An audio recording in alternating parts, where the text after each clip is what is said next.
어두운 불빛 아래 촛불 하나 예수님을 믿고 살아가면 항상 너의 곁에서 널 지켜줄 거야. 주님 믿은 너였잖아.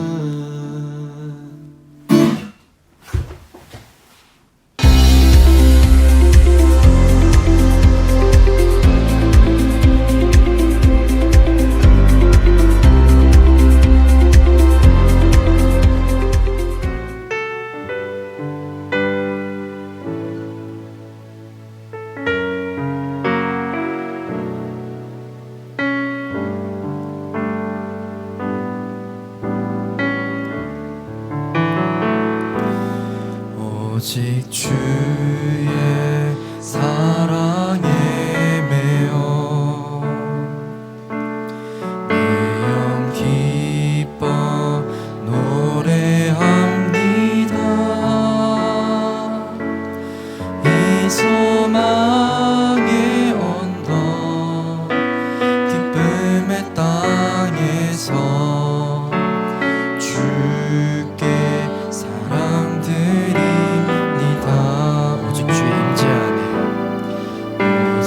주의 임재 안에 갇혀 내 영 기뻐 찬양합니다. 이 소명의 언덕 거룩한 땅에서 주께 경배드리 주께서 주신 모든 은혜 나는 말할 수 없네. 내 영혼 즐거이 주 따르렵니다. 주께 내 삶들 저희 처음부터 찬양할까요?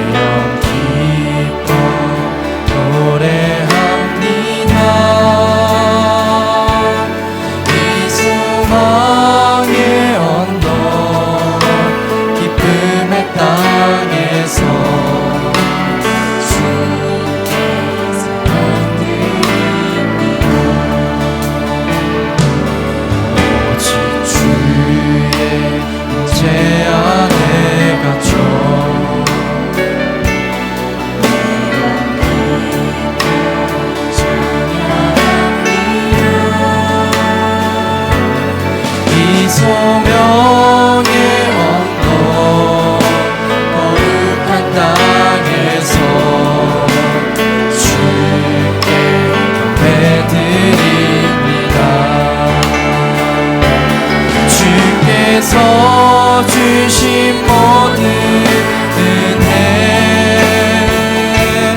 나는 말할 수 없네.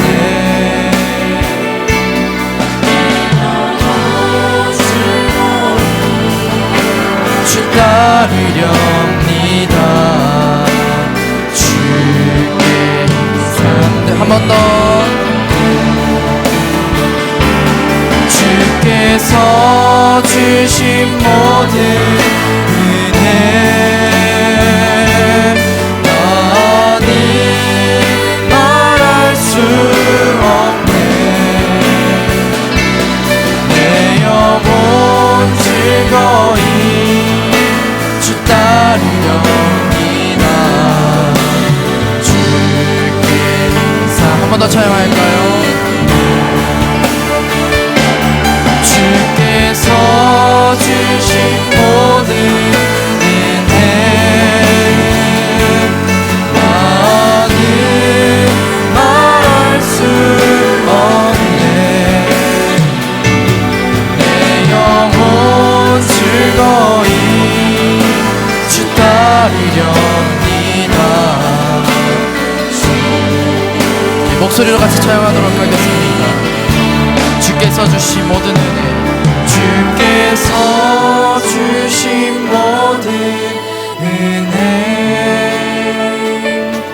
나는 말할 수 없네. 내 영혼 즐거이 주 따르렵니다. 주께 내 삶 드립니다.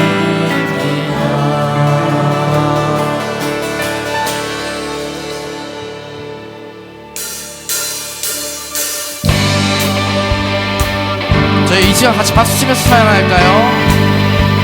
찬양 중에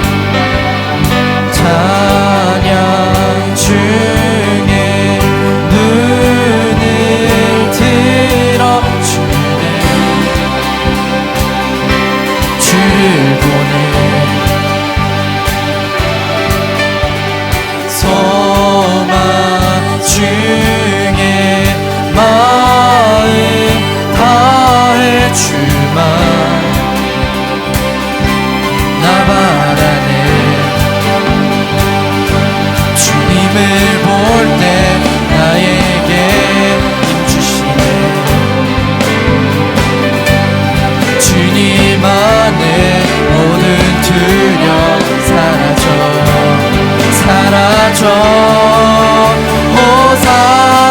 호산나 호산나.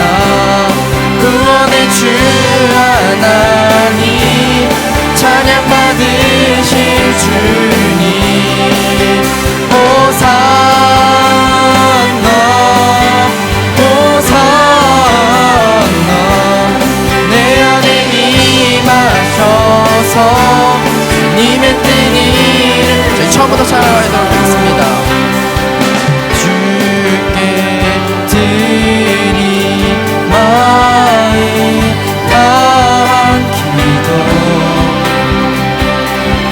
들으소서. 주의 나라 상한 영혼들을 새롭게 해. 주님을 볼 때 나에게 주시네.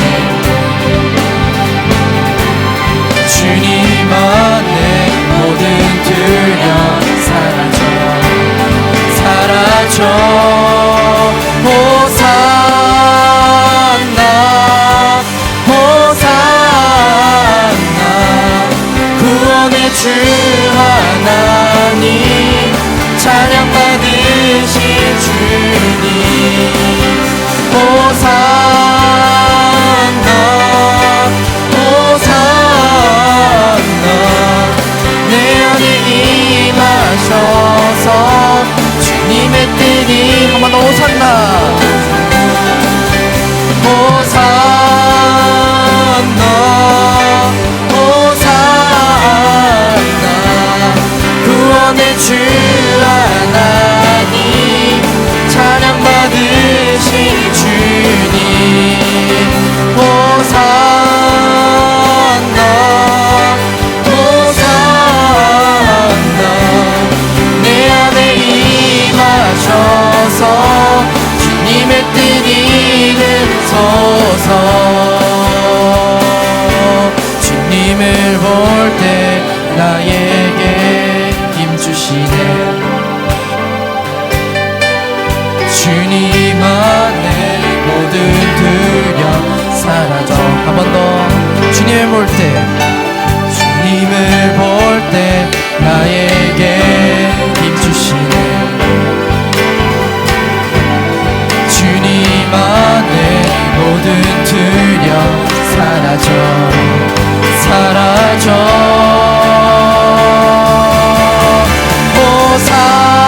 호산나 호산나. 구원의 주 하나님 찬양 받으신 주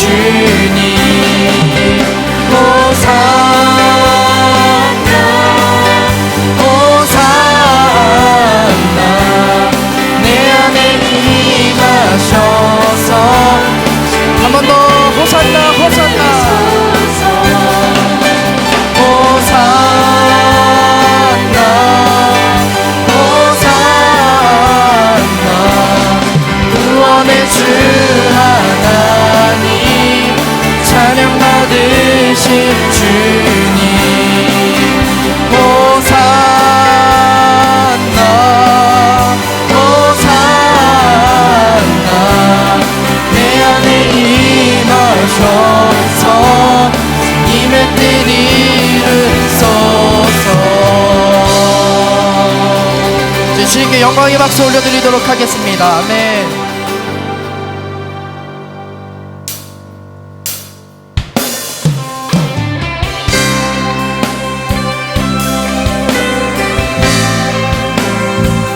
저번주에 했던 찬양인데 같이 입을 벌려서 찬양하도록 하겠습니다.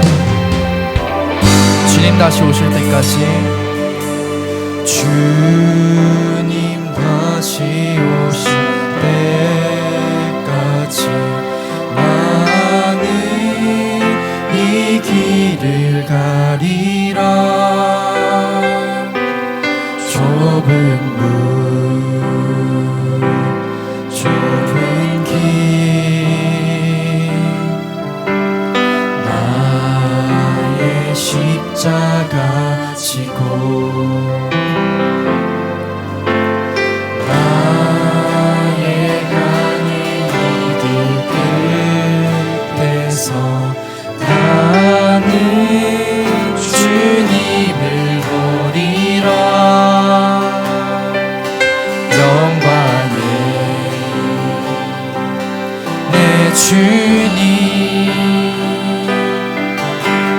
나를 맞아주시리. 주님 다시 오실 때까지, 주님 다시 오실 때까지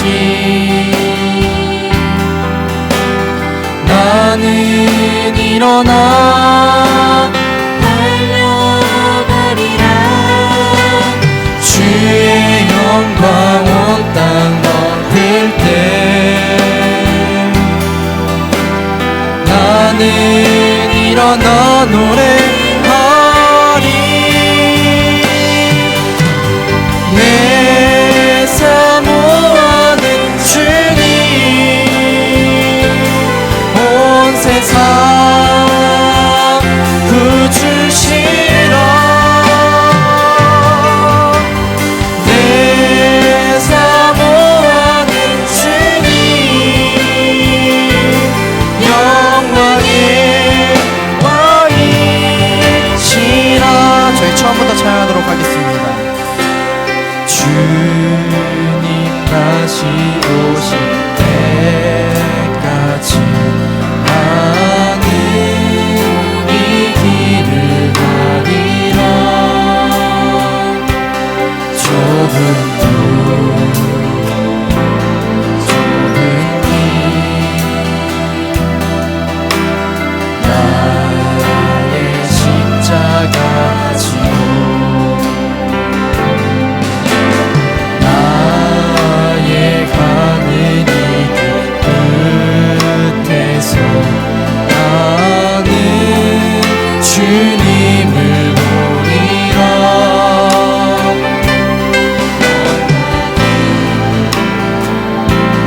내 주님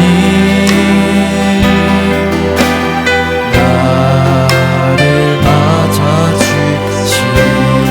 주님 다시 오실 때까지, 주님 다시 오실 때까지 나는 일어나 달려가리라. 주의 영광 온 땅 덮을 때 나는 일어나 노래하리.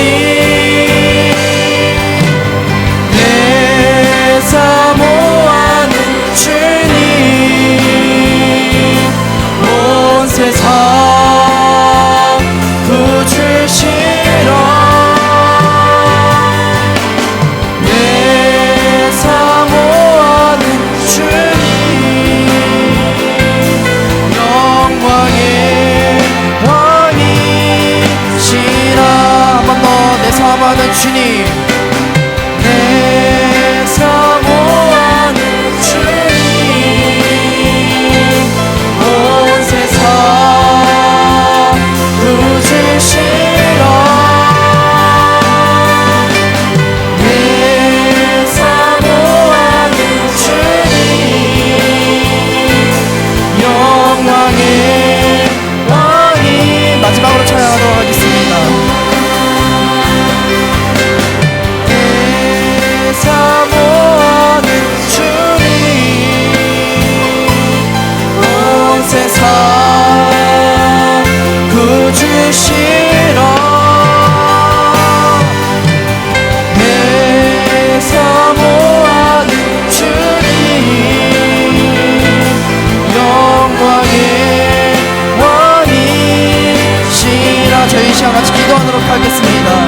기도하겠습니다.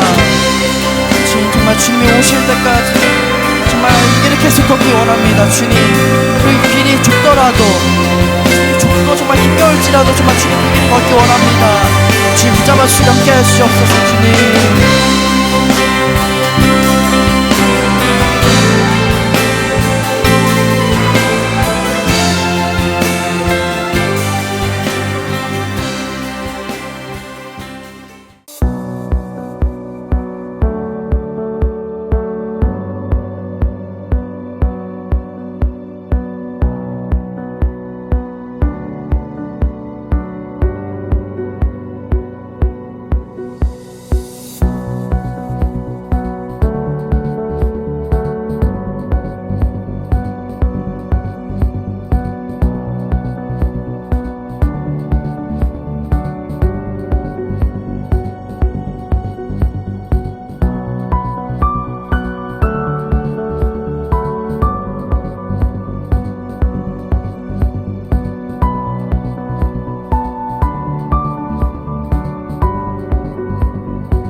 종교가 말을 걸어올 때라는 책이 있습니다.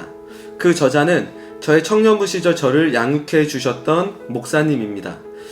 그 책의 도움을 받아 한 가지 질문을 먼저 해보려고 합니다. 이 책의 도움을 받아 질문을 하는 이유는 이 질문에 대한 스스로의 답을 내리지 않는다면 오늘 본문에서 바울의 논증은 여러분들에게 하나도 중요하지 않을 수 있습니다. 여러분은 죽음 이후에 어떻게 될 것 같습니까? 죽음 이후에 여러분은 존재합니까? 아니면 사라집니까? 과학주의는 죽음 이후 존재하지 않는다고 말합니다. 이것은 죽음을 두려워하기 때문에 만들어낸 하나의 이야기입니다. 세속주의는 무관심으로 죽음의 문제를 극복하려고 합니다. 성경은 어떤 입장입니까? 사람은 육체를 넘어선 존재이기에 죽음 이후에는 육체 이상의 무엇인가가 있을 것이라 말합니다. 그리고 그것을 천국이라고 말합니다. 천국은 황금집으로 지어진 집이 우리를 기다리고 있는 그런 곳이 아닙니다.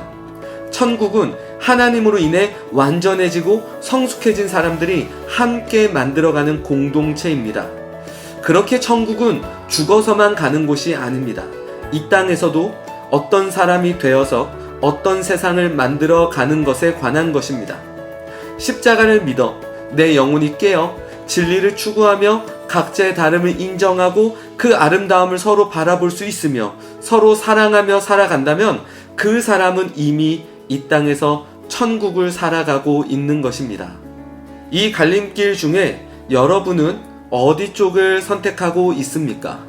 지금 당장 나에게 중요한 질문이 아니라고 무시해서는 안 됩니다. 잘 모르겠다고 그냥 넘겨버리면 되는 일이 아닙니다. 그냥 남들 선택을 보고 그냥 컨닝해서 선택해서도 안 됩니다. 우리는 이 문제에 대해서 신중해야 합니다. 이것에 따라 여러분들의 인생이 달라질 수 있기 때문에 그렇죠. 물론 지금 선택했더라도 이후 다시 선택할 수 있는 유연함을 우리는 잊지 말아야 합니다. 오늘 본문의 갈라디아 사람들과 거짓 교사들과 바울은 최소한 이 질문에 대해 신중하게 답변을 마친 사람들입니다. 그리고 그 방식에 있어 치열하게 싸우고 있기 때문에 이 질문이 여러분들에게 먼저 선행되어야 오늘 본문의 내용으로 들어갈 수 있습니다. 아직 이 질문에 대해 깊이 생각해 보지 않았다면, 그런 적이 없었다면 잠시 설교를 멈추고 고민 후에 그 다음으로 넘어갈 수 있기를 바랍니다. 오늘 본문에서 우리는 죽음 이후 구원이라는 문제에 대해 네 종류의 사람을 먼저 생각해 볼 수 있습니다. 첫 번째 사람은 율법 아래에 있는 사람들입니다. 이런 사람들은 하나님 앞에 의롭게 되기 위해서는 믿음 외에도 다른 무엇인가를 지키고 그것들을 의지하려고 합니다. 이런 특징은 신앙생활을 오래 한 사람들에게서 찾아볼 수 있습니다. 그들은 신앙을 믿음으로 시작해서 율법으로 하고 있는 사람들이라 할 수 있습니다. 수많은 기준들을 지켜냄으로써 그것을 의지해서 하나님 앞에 나아가는 사람들입니다. 이런 종류의 사람들은 기도 내용을 보면 선명하게 드러납니다. 그들은 자신의 행위를 의지해서 하나님께 무엇인가 요구합니다. 만일 하나님이 자신의 어떤 요구를 들어주지 않으면 두 가지 모습으로 나타나게 되는데, 한 가지는 자신의 열심이 부족했다고 생각하는 것입니다. 그리고 또 다른 한 가지는 자신의 행위를 의지해 하나님조차 평가하고 판단하는 것입니다. 예를 들면, 하나님, 제가 이렇게까지 살아가고 있는데 왜 안 들어주십니까? 제가 뭘 그렇게 잘못했죠? 제가 뭘 더 열심히 해야 되는 건가요? 이런 식의 반응들이 그렇습니다. 이런 사람들의 특징은 하나님과의 관계에 늘 불안할 수밖에 없습니다.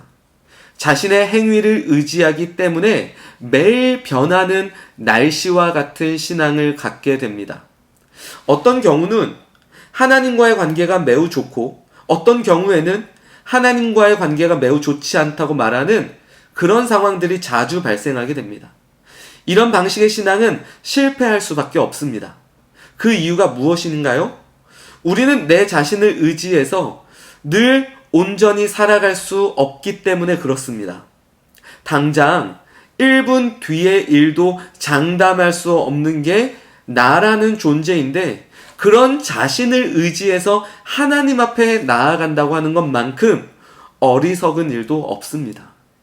이런 종류의 사람들은 겉으로는 신앙이 매우 좋아 보입니다. 그래서 자신의 신앙을 자랑하고 과시하게 됩니다. 다만 자신의 속을 들여다보는 일을 피합니다.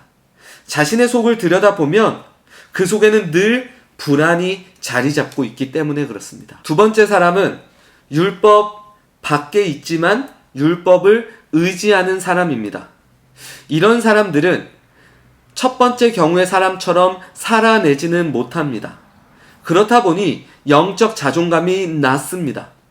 늘 자신의 신앙에 대해 죄책감을 느끼는 경우가 많고 종교적인 이야기를 좋아하지는 않습니다. 또 이런 종류의 사람들은 교회의 중심으로 들어가기 위해서는 어떤 문턱이 있고 그들처럼 살아내야만 하는 기준이 있다고 생각하며 자신은 그렇게 살아내지는 못하기에 주변을 겉돌며 신앙생활하는 것을 원합니다. 그들은 말 그대로 교회를 다닙니다.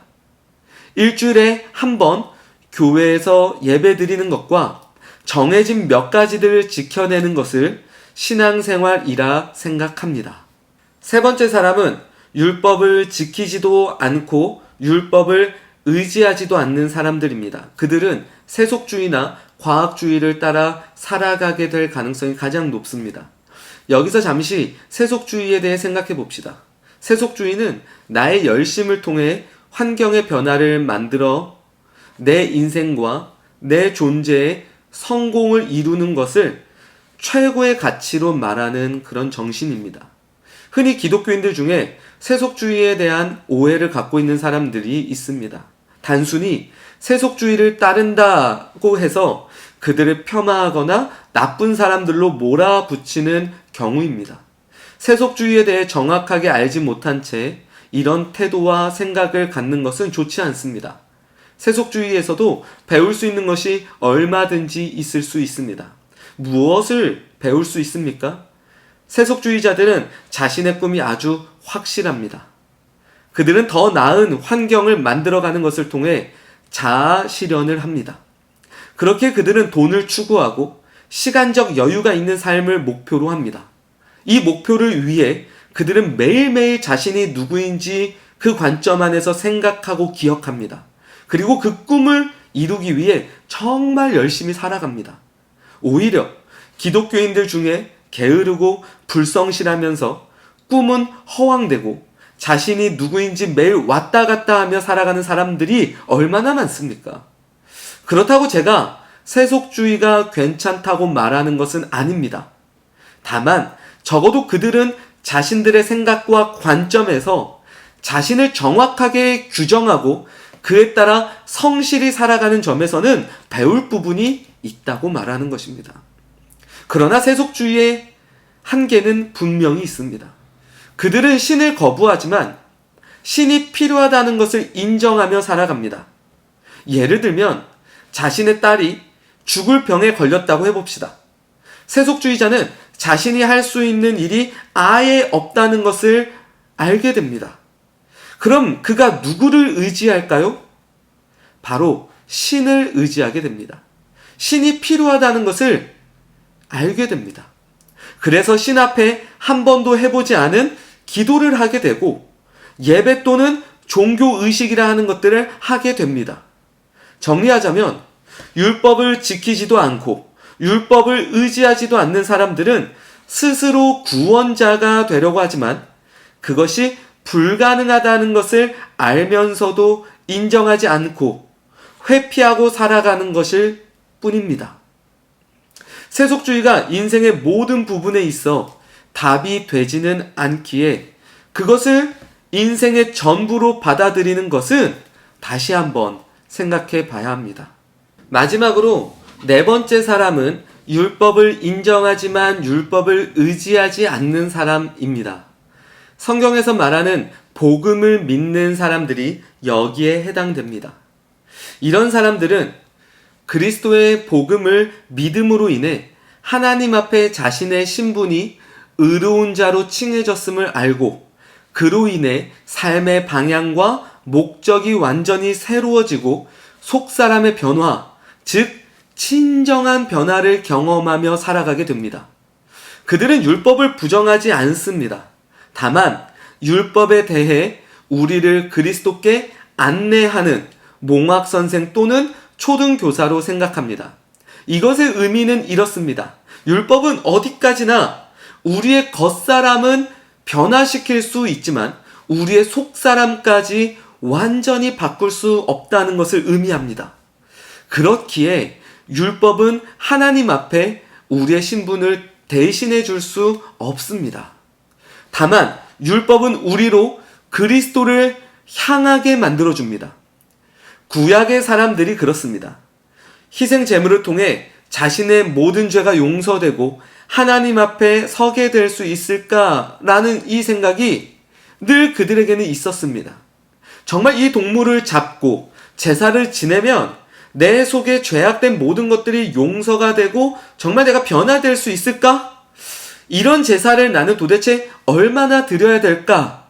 벌써 1000번이나 더 드렸지만 여전히 나는 다음번 제사를 드리지 않을 거라 장담할 수 없을 텐데 그들은 이 모든 것이 그림자이며 이것은 장차 오실 메시아를 가리키는 것을 알았습니다.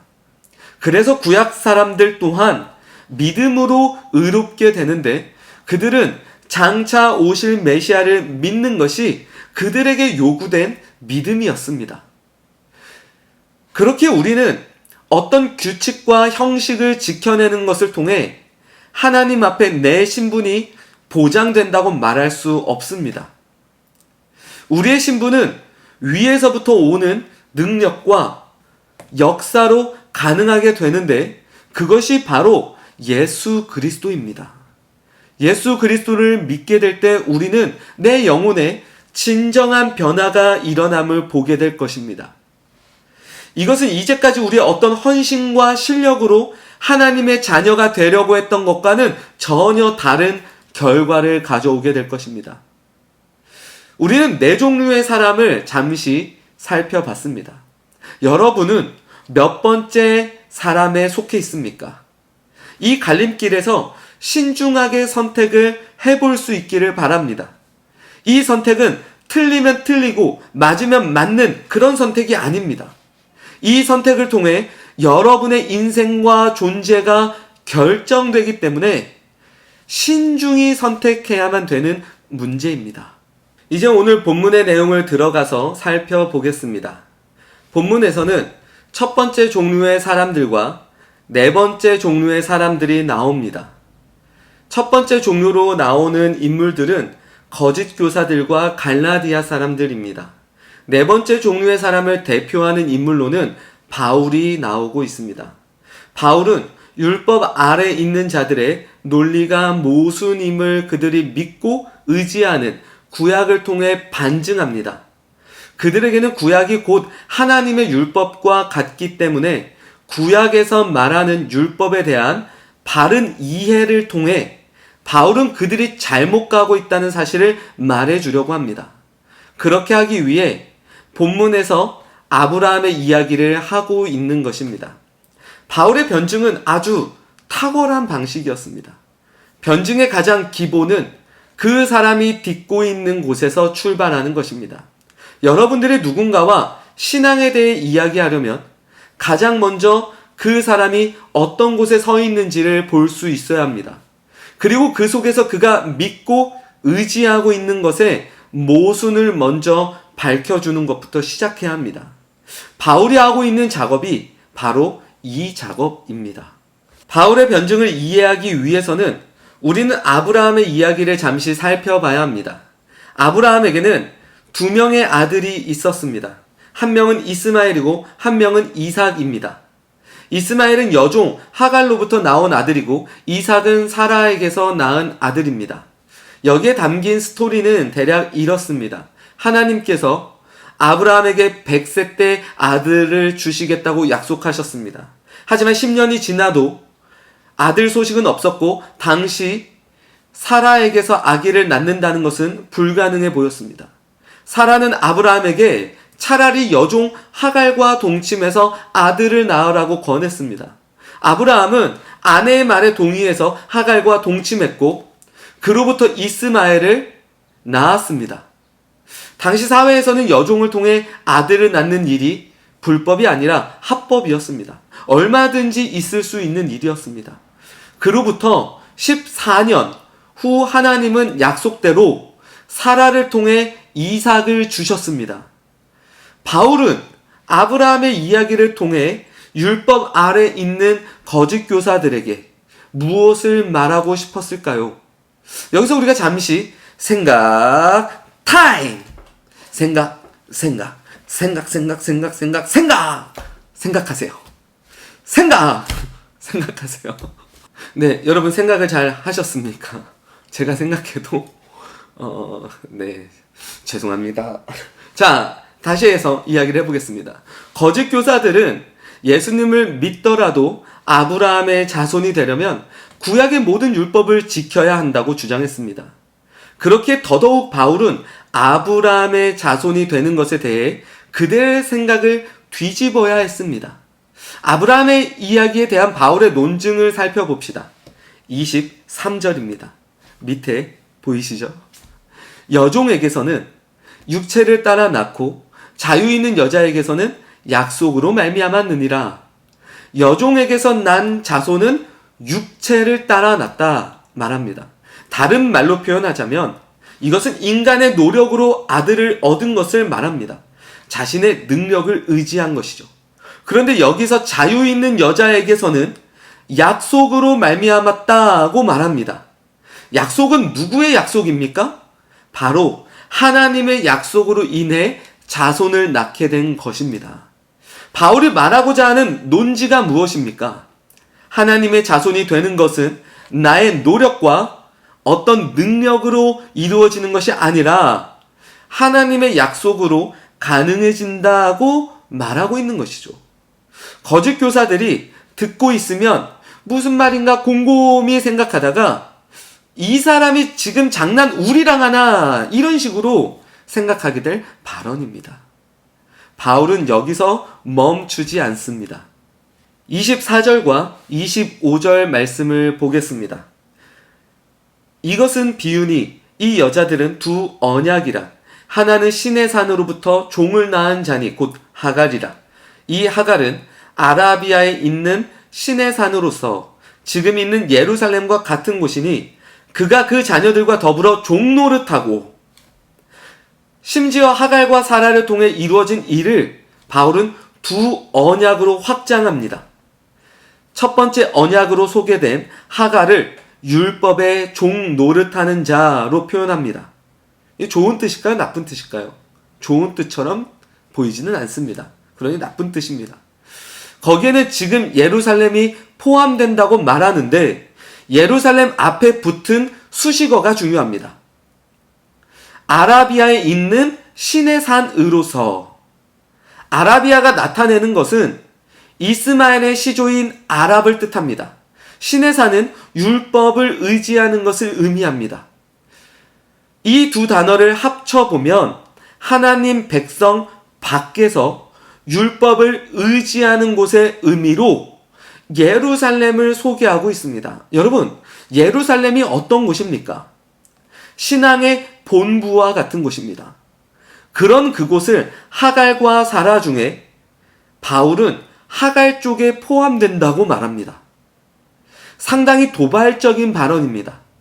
율법 아래에 있으며 그것을 의지해 하나님 앞에 나아가는 신앙을 하갈의 사건과 같다고 말합니다. 하갈의 사건이 의미하는 것이 무엇입니까? 하나님 앞에 자신의 능력과 행위를 의지해서 나아가려는 것을 의미합니다. 이는 어떤 결과를 가져오게 되는지 창세기에 이미 나와 있습니다. 궁금하신 분들은 창세기 16장 4절에서 14절, 창세기 21장 8절에서 21절을 보면 당장 재앙이 나타나는 것을 볼 수 있습니다. 사라는 하갈을 질투했고 집안은 분열되었습니다. 물론 하나님께서 하갈과 이스마엘을 돌보아 주셨지만 하나님의 약속은 이스마엘을 통해 이루시지 않았습니다. 결국 실패했습니다. 바울의 요점은 이렇습니다. 당신들의 신앙은 이미 당신들이 믿고 있는 구약에서 실패했음을 보여주고 있다는 것이 바울의 요점입니다. 앞에서 우리는 하갈을 통해 바울이 비유적으로 하고자 하는 말을 살펴봤습니다. 이제 사라를 통해 이삭을 준 사건의 의미를 바울은 어떻게 비유하고 있는지 살펴봅시다. 사라를 통해 이삭을 출생하게 된 것은 전적으로 하나님의 능력이고 기적이었습니다. 하나님의 은혜로만 가능한 일이었습니다. 이것이 우리에게 말해주는 것은 하나님 앞에 의롭게 되는 것은 나의 노력과 실력으로 가능하지 않다는 것을 보여줍니다.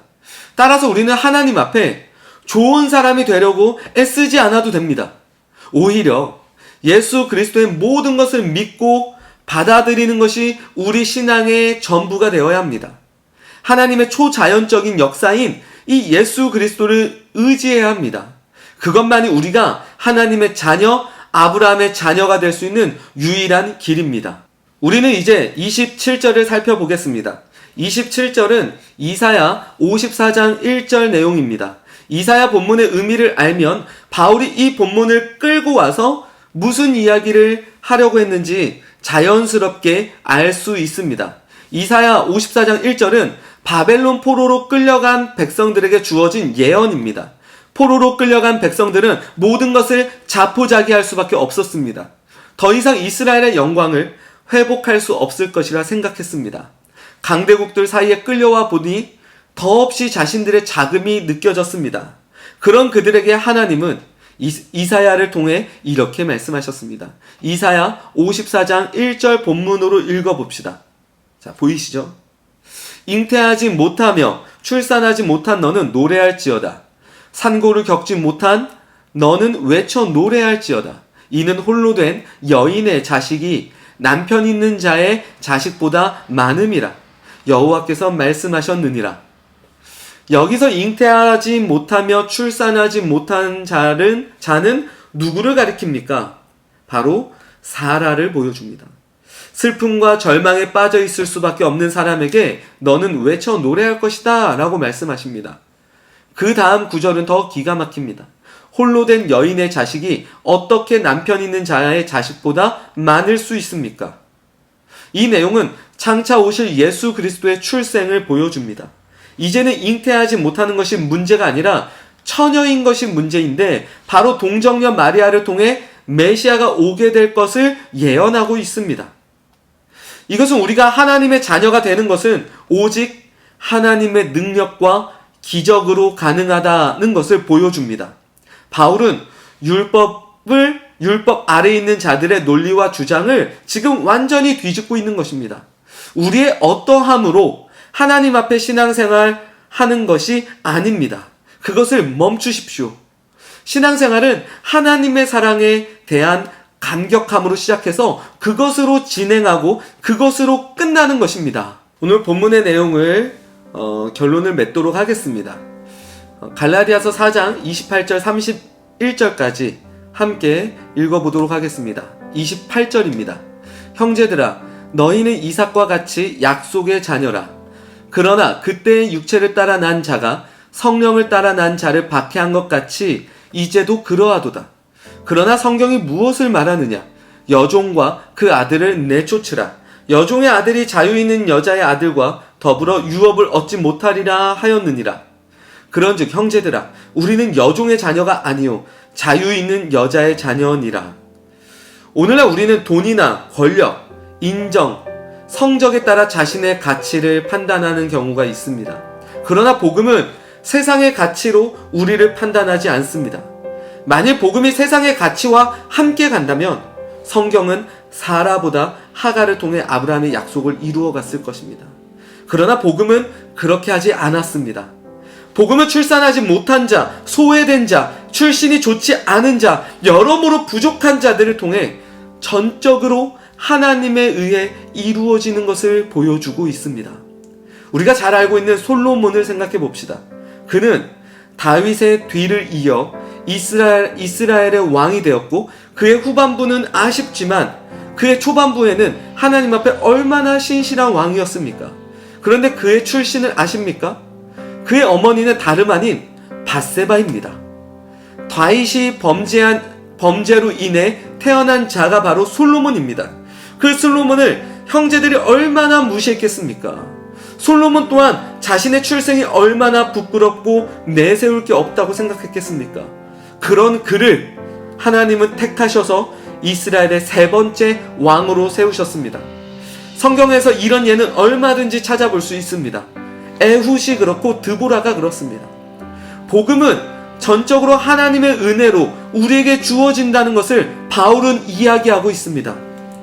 율법 아래에 있는 자들은 율법을 의지해서 예수님을 거부하고 율법 밖에 있는 자들은 자신을 의지해서 예수님을 거부하기에 예수님은 우리 모두에게 필요합니다. 여러분들의 신앙에는 예수님이 필요합니까? 아니면 더욱 의롭고 도덕적인 내가 되는 것이 필요합니까? 아니면 지금 믿고 있는 것으로부터 언젠가는 버림받을 때가 오게 될 텐데 여전히 그것만이 여러분들 인생에 가장 필요한 것이라고 생각하고 있습니까? 이제까지의 나의 신앙생활을 돌아보고 그 중심을 다시 잡아볼 수 있기를 바랍니다. 성경의 방식이 아닌 어디에서부터 시작된지도 모르는 방식을 붙잡고 신앙생활을 하고 있었다면 그곳에서 한 걸음 걸어 나오는 좋은 일이 여러분의 삶 속에서 있기를 바랍니다. 하나님으로 시작해서 예수님을 믿고 성령님을 의지함으로써 이 땅에서 온전한 자로 천국을 매일 경험하며 그 기쁨과 평안이 여러분들의 인생에 끊이지 않기를 축복합니다. 오늘 설교는 다 끝났습니다. 뒤에 나오는 찬양의 고백과 가사들을 묵상하고 함께 따라 부르시면서 우리의 신앙생활을 다시 돌아보고 점검하고 하나님께서 각 사람마다 주신 그 은혜들을 다시 이 시간 좀 정리하면서 기억하며 또 결단하는 시간을 좀 갖도록 하겠습니다. 그리고 이후 다 함께 주기도문으로 개인적으로 이 예배를 마무리하도록 하겠습니다. 그러면 또 토요일 4시, 주일 1시 그때 뵙도록 하겠습니다.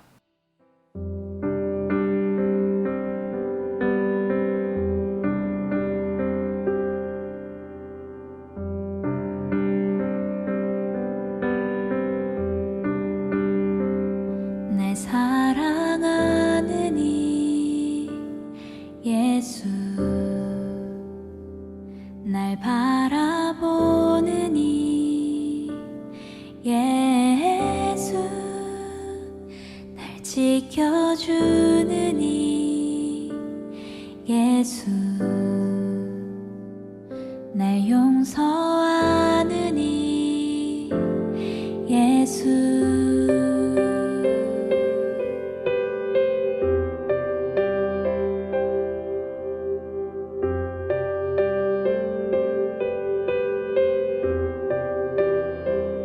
날 사랑하는 이 예수 날 바라보는 이 예수 날 지켜주는 이 예수 날 용서하는 이 예수 날 위해 죽으신 그 사랑 놀라워 영원할 수 없는 그 사랑 날 위해 죽으신 그 사랑 놀라워 날 사랑하는 이 예수 날 위해 죽으신 그 사랑 놀라워 영원할 수 없는 그 사랑 날 위해 죽으신 그 사랑 놀라워 날 사랑하는 이 예수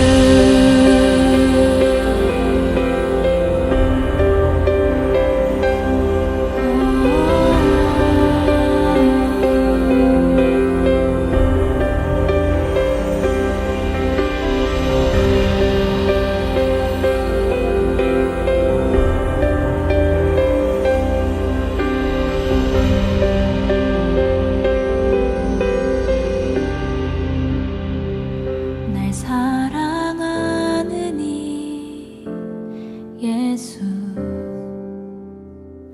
날 바라보는 이 예수 날 지켜주는 이 예수 날 용서하는